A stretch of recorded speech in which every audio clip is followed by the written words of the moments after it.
जय हिंद, जय मातृभूमि दोस्तों। बिहार दरोगा पीटी के रिजल्ट्स आ चुके हैं और मेंस की तैयारी को लेकर अब सब कहीं ना कहीं चिंतित होंगे।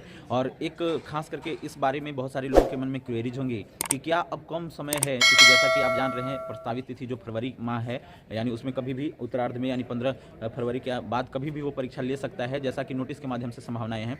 तो कई लोग ये भी चिंता में होंगे कि क्या हमें अभी से कोई कोचिंग ज्वाइन करना चाहिए, ऑनलाइन या ऑफलाइन।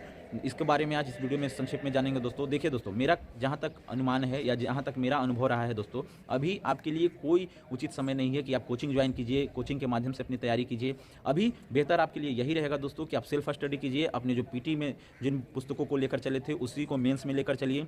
प्रीवियस ईयर के क्वेश्चंस बनाइए, यानी प्रीवियस ईयर के जो क्वेश्चन पूछे गए हैं वैसे सेट जो मेंस में पूछे गए हैं पहले प्रश्न, तो उसका सेट बना जाइए। फिर नए तरीके से सेट बनाना शुरू कीजिए। जो मेंस को लेकर प्रतिदिन एक कम से कम एक सेट, अधिक से अधिक 2 सेट बनाने का प्रयास कीजिए। और रिवीजन पर ध्यान दीजिए। पढ़ते तो जाना है दोस्तों, पीछे से रिवीजन भी करते जाना है, ठीक है। उसमें भी प्रतिदिन 1-1.5 घंटे आपने जो आज पढ़ा उसको फिर कल उसका रिवीजन कीजिए। इस तरीके से करके आप उस पर ध्यान दे सकते हैं। और सबसे बड़ी बात दोस्तों आपके लिए ये है, अभी पॉजिटिव रहने का समय है। आप कोई भी कोचिंग और संस्थान ये सब के चक्कर में भी पढ़कर अपना समय मत बर्बाद कीजिए। सेल्फ स्टडी कीजिए, प्रॉपर वे में तैयारी कीजिए और जितना हो सके अपने आप पर फोकस कीजिए। अभी किसी के ना स्कोर से तुलना करना है, ना कि कौन कहाँ जा रहा है, कहाँ पढ़ रहा है, उससे कोई मतलब नहीं रखना है दोस्तों। अधिक से अधिक प्रश्नों पर ध्यान दीजिए और जो सब्जेक्टिव आप पढ़ते हैं उसका ऑब्जेक्टिव उसी दिन तैयार करने का प्रयास कीजिए। जैसे लूसेंट सब्जेक्टिव से मैंने पढ़ा सिंधु घाटी सभ्यता, तो उसका ऑब्जेक्टिव पढ़ लीजिए सिंधु घाटी सभ्यता का। ऐसे करके आप अपने तरीके से तैयारी कीजिए। ग्रामीण परिवेश में रहकर या कहीं पर भी रहकर आप अगर तैयारी कर रहे हैं तो आपको कोई ज़्यादा परेशानी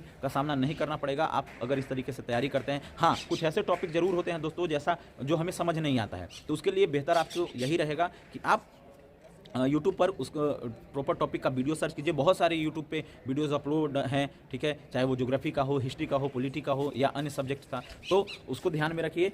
फिर आप ये ध्यान रखिए कि किस किस विषय से ज़्यादा प्रश्न आते हैं। जैसे आप जान रहे हैं कि साइंस से ज़्यादा प्रश्न पूछता है, साइंस में भी बायोलॉजी से ज़्यादा प्रश्न पूछता है, हिस्ट्री से ज़्यादा प्रश्न पूछता है मेंस में, तो हिस्ट्री में भी मॉडर्न हिस्ट्री से ज़्यादा प्रश्न पूछता है। तो इन सबको सिलेक्टेड तरीके से बढ़िया से तैयार करना है। हालांकि पूरा आपको हिस्ट्री पढ़ना है दोस्तों, लेकिन मॉडर्न पे ज़्यादा फोकस करना है। वैसे साइंस में बायोलॉजी पर ज़्यादा फोकस करना है। मैथ रीजनिंग को भी थोड़ा थोड़ा देखते चलिए, तो आप सेट प्रैक्टिस जो करते हैं तो उससे बहुत लाभ होगा। तो मैं यही कहूँगा कि ग्रामीण स्तर पर रहकर आप आसानी से पढ़ाई कीजिए अच्छे तरीके से, या शहरी स्तर में जहाँ भी हैं ग्रुप डिस्कशन का आपको माहौल मिलता है तो ग्रुप डिस्कशन कीजिए। नहीं मिलता है तो कोई बात नहीं, आप खुद से खुद को होमवर्क देकर तैयार करने का प्रयास कीजिए। लेकिन अभी जो बहुत सारा हुआ बन गया होगा ना मार्केट का कि ये पढ़िए, वो पढ़िए, इस पुस्तक को पढ़िए, उस पुस्तक को पढ़िए, तो और यहाँ कोचिंग ज्वाइन कीजिए, वहाँ कोचिंग ज्वाइन कीजिए, इस सभी से बचिए।